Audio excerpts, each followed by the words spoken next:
I've never heard that two mice and the bucket of cream before, but I like that a lot, and it Yeah. makes so much sense. If you're not fighting, then you've already accepted the outcome.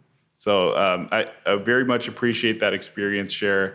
I've never, I don't think I've come across anyone personally who was in business during '08, had the challenges you had, and then came out of those challenges to continue being successful without declaring bankruptcy, like you said, or some of the other reputation killers. Because clearly you still have a great reputation. You're still borrowing from banks. Appreciate that. You still have all the connections that you need to keep the business moving forward. How did '08 change the way you think about your business and then the next decade or so of your company? Well, involuntarily, we downsized. As I said, people left, and we were much smaller. And I actually closed my office in 2010. Just couldn't sustain the organization back then because everybody had left. And I went to another small company startup and said, "Here, you manage these assets and just give me a few desks and I'll bring some people." And I signed a 5-year deal in 2010. And in 2015, I was at a crossroads, and I was, trying to figure out. I'm 68 now, so I guess I was about 60 years old. Do I want to renew with these people? Do I want to go somewhere else to another bigger company? Do I want to sell the management company? Do I want to sell the properties? I went through every scenario, and at the end of the day, I said, nobody can do it as well as I can do it myself. So I reopened Walpert Properties. We've owned a center at 270 and Olive in Creve Coeur since 2002. So there was a space available in there. We put our office in there. It's ended up being a great location. We have signage, and reopened. And just a small, same CFO, Mike Hurwitz and I, and accounting person, and one daughter from. She was living in Chicago, moved back to St. Louis. She joined us in asset management, and she's done great. It's been 8 years. She went on maternity leave and had a baby. The baby's turning a year this week. And actually, when the maternity leave was winding down, I sat down with her and said, "Do you want to retire completely? Do you want to stay on full-time, or would you want to go part-time?" She said, "Part-time would be great. Have a nanny 1 day a week. I'll come in the office 1 day a week and be available by email and phone the rest of the time." And it's worked out great. And great for me because she has phenomenal technical skills and personal skills. The tenants like her. And if she would have said, "I'm going to retire completely," I would have been calling her 3 times a week for favors because she knows so much. And another daughter comes in 3 mornings a week when her kids are 8 and 9. When the kids are in school, she comes in for a couple hours in the morning and does some admin work. And then I've been teaching our young 23-year-old son. He's been going to some meetings with me. So we're getting the kids involved, which is really fun. And also, if I get hit by a bus, my wife and kids, people know something about the properties and know what to do. But I'm at a point where I still love what I do. I love the interaction. I'm in a business where I don't have to work 40 hours a week anymore, and I still look forward to going in. I don't have to be at the desk all the time. It's a lot of fun. And are you still actively looking for new acquisitions? Well, so about 2 years ago, I had a pretty big event. So in backing up to 2008, 9, 10, 11 were the tough times.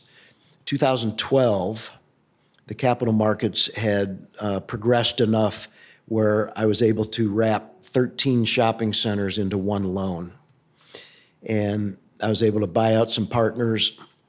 Some of them got diluted, where if we had a shopping center, it was cash flowing, and we were making distributions. Then '08 came. All of a sudden, we had 5 vacancies. And then we had that thing called a cash call. And hello, people weren't returning the phone call. It's interesting to see what happens.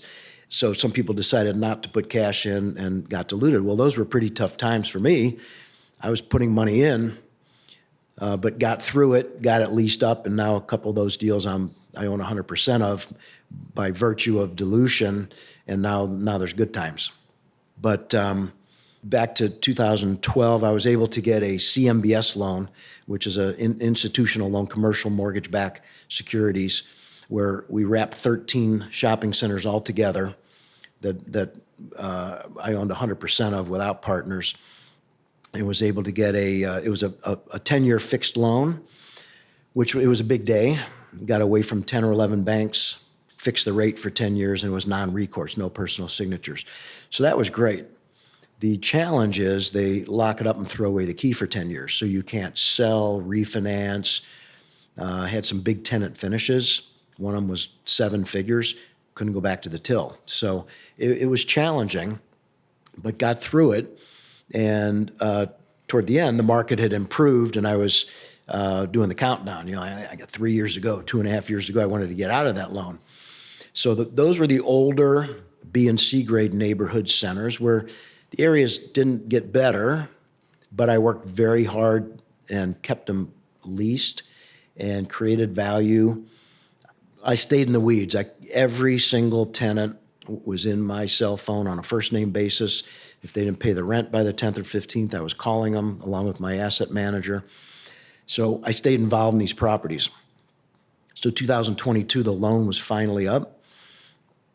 And I started working on it about a year in advance. The plan was to sell those properties and do 1031 tax-deferred exchanges. And number one, upgrade and buy better properties. And number two, focus on the St. Louis market rather than being in multiple states.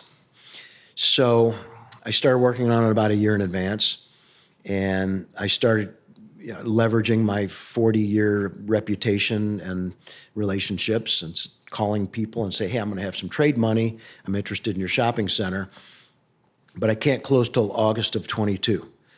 Well, call me next spring. So I kept calling people.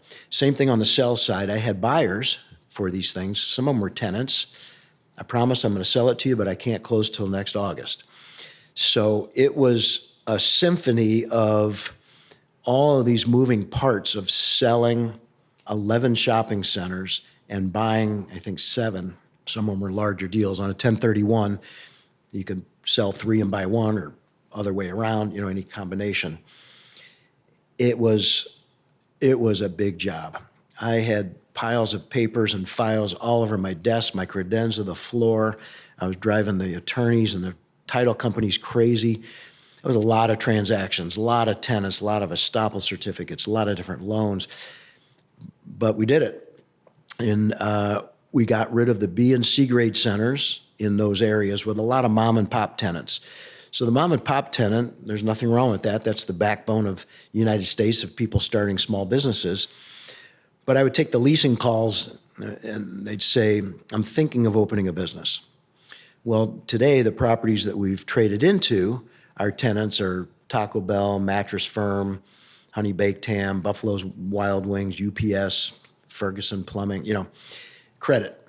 And out of 15 shopping centers today, we have 2 vacancies. And I find that it takes longer to find the right tenant. I'm being selective. But the right tenant is more likely a chain or somebody with multiple locations or a franchise. We've just put in Hot Works, Osteo Strong. There's these great new franchises that are, and I'll make a little more of investment on the front end, give them some tenant finish, but I know they're not going to close 2 years later.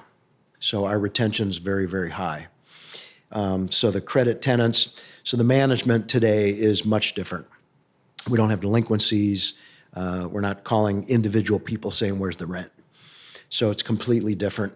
But I worked 25 years on those B and C grade properties to be in a position to pay down the principal and have the equity to sell those and buy the better properties on lower cap rates, which we could not have done in the 90s or 2000s. I couldn't compete and buy a 7 or 7.5 cap, which is what we bought today. So sometimes the younger people from the outside looking in, it looks easy. But as I said, I worked those properties for 25 years to be able to do that.